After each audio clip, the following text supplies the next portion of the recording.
छत्रपति संभाजी पर बनी बॉलीवुड फिल्म छावा के रिलीज होने के बाद से महाराष्ट्र में लगातार मुगल बादशाह औरंगजेब की कब्र को हटाने की मांग चल रही है।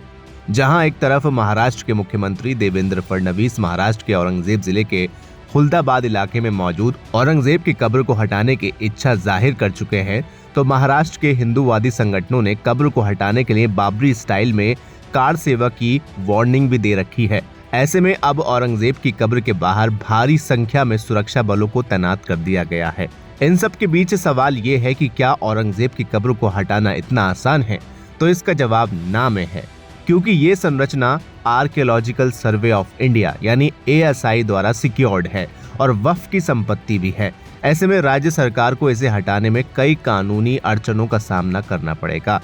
रिपोर्ट्स बताती है 11 दिसंबर 1951 को गैजेट नोटिफिकेशन जारी करके भारत सरकार ने औरंगाबाद के खुलदाबाद में मौजूद औरंगजेब की कब्र को ancient monument and archaeological sites remain act 1951 के तहत संरक्षित स्मारक घोषित किया था और फिर इसी एक्ट में 1958 में संशोधन होने के बाद इसे राष्ट्रीय महत्व के स्मारक की लिस्ट में शामिल किया गया था। Ancient monuments and archaeological sites and remains act AMASR के सेक्शन 19 के मुताबिक किसी भी संरक्षित स्मारक को तोड़ना, हटाना और नुकसान पहुंचाना गैर कानूनी है और अगर कोई इंसान ऐसा करता है तो सेक्शन 30 के तहत उसके ऊपर कानूनी कार्रवाई की जाएगी, जिसमें अधिकतम 2 साल की जेल से लेकर 1 लाख के जुर्माने का प्रावधान है।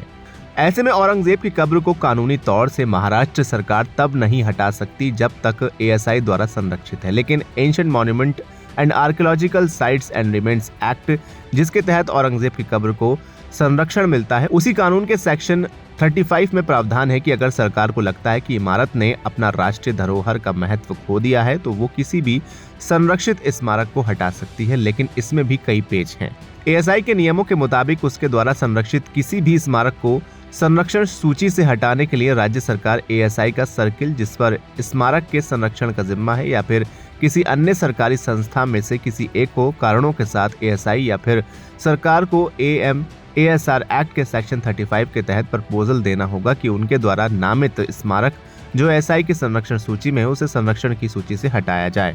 रिपोर्ट्स की माने तो औरंगाबाद के खुलदाबाद में मौजूद औरंगजेब की कब्र साल 1951 से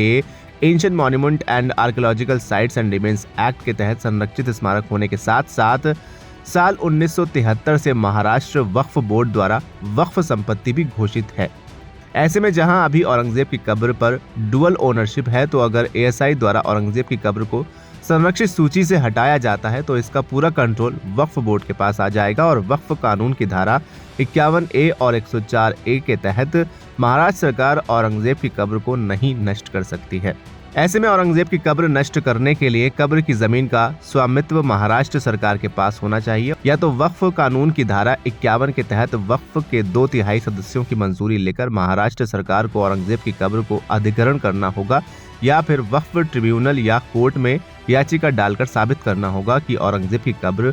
वक्फ संपत्ति नहीं है और सरकारी संपत्ति है, या फिर ये साबित करना होगा कि कब्र सरकारी जमीन पर कब्जा करके बनी है। फिलहाल इस वीडियो में इतना ही। आप क्या कहेंगे कमेंट सेक्शन में हमें लिखकर जरूर बताएं। वीडियो को लाइक करें, शेयर करें और चैनल को सब्सक्राइब करना बिल्कुल ना भूलें।